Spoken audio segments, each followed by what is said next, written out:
Narito ang mabilisang balita sa ilang probinsya. Patay ang isang parking boy sa Dumaguete City matapos paluin daw ng kawayan ng kanyang kasama. Ayon sa pulisya, nag-aayos ang biktima ng mga nakaparadang motorsiklo nang bigla siyang lapitan ng suspect at paluin. Dinala na sa ospital ang biktima pero namatay siya kalaunan.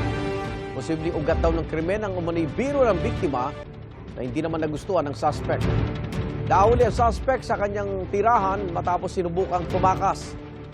Wala siyang pahayag.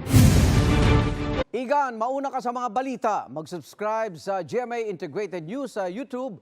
Sa mga kapuso abroad, subaybayan nyo kami sa GMA Pinoy TV at sa www.gmanews.tv.